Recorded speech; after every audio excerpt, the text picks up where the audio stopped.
द्वापर युग में जब भीष्म ने अखंड प्रतिज्ञा ली थी, उस बीच हस्तिनापुर में जैसे अकाल छा गया था। सारे देवता उनकी अखंड प्रतिज्ञा की आवाज सुनकर धरती पर उतर आए थे। तभी उनके पिता शांतनु ने उन्हें अमरता का वरदान दिया था, जिसके कारण उनकी मृत्यु कोई नर या दैत्य उनकी मर्जी के बिना नहीं कर सकता। शांतनु के मरने के बाद वहां का कोई राजा नहीं था, इसलिए शांतनु की दूसरी पत्नी सत्यवती ही राज्य की देखभाल करती थी। परंतु एक राजा का होना उतना ही आवश्यक था जिस प्रकार एक रथ पर लगा उस रथ का पहिया।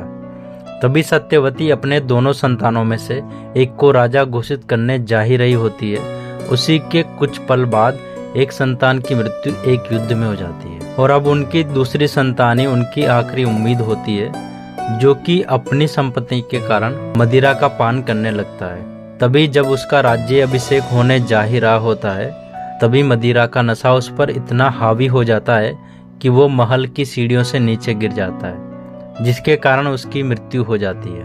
तभी भीष्म अत्यंत क्रोधित हो जाते और सूर्यदेव की ओर धनुष की प्रत्यंचा खींचते हैं और कहते हैं कि प्रकट होकर मेरे सम्मुख आओ, वरना मैं तुम्हें अस्त करके समग्र विश्व को अंधकार में डाल दूंगा। तब भी सूर्यदेव प्रकट नहीं होते और जैसे ही उनके धनुष से महादेव द्वारा दिया गया बाण उनकी प्रत्यंचा पर आता है, तभी सूर्यदेव प्रकट होते हैं और कहते हैं, क्षमा कीजिए महामहिम।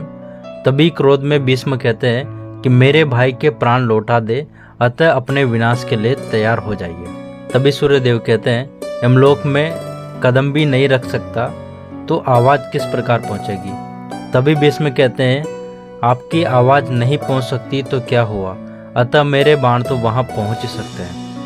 तभी बिना कुछ कहे रथ पर चढ़कर अपना बाण यमलोक की ओर छोड़ते। उनके बाण में इंद्र के वज्र जितनी शक्ति होती है, जिसके कारण उनका बाण बिना किसी रुकावट के सीधे यमलोक पहुंचता है। तभी यमराज कहते हैं, किसकी इतनी मजाल कि जिसने इस प्रकार का यमलोक में दुस्साहस किया है, मैं इसी समय उसके प्राण ले लूंगा। तभी यमराज धरती लोक की तरफ बढ़ते हैं। तभी चारों ओर अंधकार छा जाता है। विश्व में पहली बार मृत्यु का देवता यमराज हस्तिनापुर की धरती पर अपना विकराल रूप लेकर पहुंचता है और वह क्रोध में जहां से भी गुजरता है, वहां के लोग मृत्यु के घाट उतरते जाते हैं। उन सभी की आत्मा उसमें समा जाती है। कुछ साधारण मनुष्य भीष्म की ओर भागते हुए जाते हैं, हमारी मदद कीजिए, कोई विकराल रूप में कोई दानव हमारे प्राण छीन रहा है। तभी भीष्म समझ जाते हैं कि यमराज हमारी धरती पर आ चुका है। उसी के बाद भीष्म आसमान में बाण छोड़कर फूलों की वर्षा करते हैं और कहते हैं, यह भीष्म आपका भावपूर्वक स्वागत करता है मृत्यु के देवता, और कहते हैं, कृपया आप मेरे भाई के प्राण लौटा दीजिए।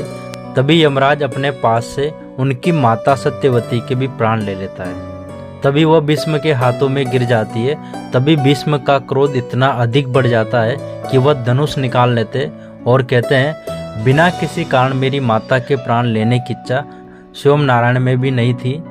मैं तुम्हारे साथ तुम्हारे पूरा यमलोक का विध्वंस कर दूंगा, भले ही समग्र सृष्टि का विनाश करना पड़ जाए।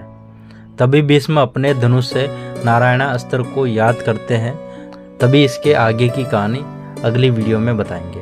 Thank you so much. तो बहुत जल्दी इसका दूसरा भाग लेके आ रहा हूँ, तब तक सब अपना ख्याल रखिएगा।